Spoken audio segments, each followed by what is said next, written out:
For the first time in more than 3 years, the Bank of Korea has eased its grip on monetary policy by lowering its benchmark lending rate by 25 basis points amid slowing inflation. Our correspondent Moon Hye-ryeon reports. The Bank of Korea on Friday slashed its benchmark interest rate by 25 basis points on Friday to 3.25%. We have decided to lower the base rate by 25 basis points to 3.25%, given that inflation has shown a clear stabilization trend. The effects of strengthening macroprudential policies are gradually emerging, and foreign exchange market risks have somewhat eased.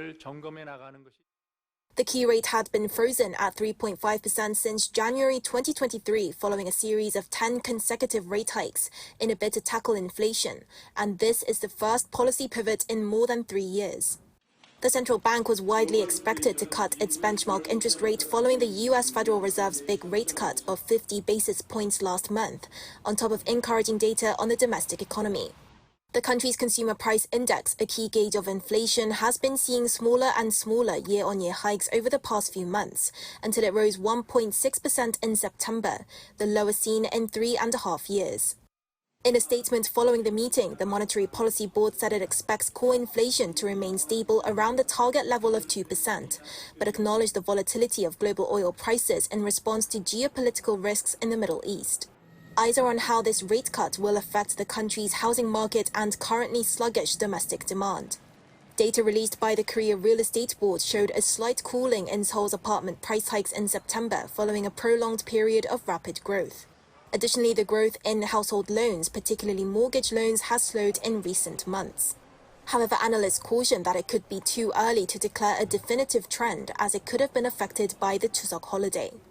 So we'll have to look at October statistics to make sure that there is any trend in place, if there is a trend in place.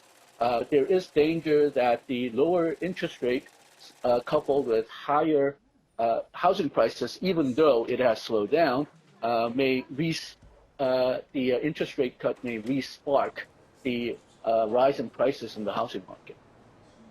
In terms of the domestic economy, the BOK stated that IT export growth has continued its robust pace, while the recovery in domestic demand has been slow. Uncertainties regarding the growth outlook for the economy going forward have risen as a result. There is only one more monetary policy meeting left in the year towards the end of November, so the BOK will be monitoring the trade-offs between different policy variables, such as inflation, growth and financial stability, to make its final monetary policy decision of the year. Moon Hye-ryeon, Arirang News.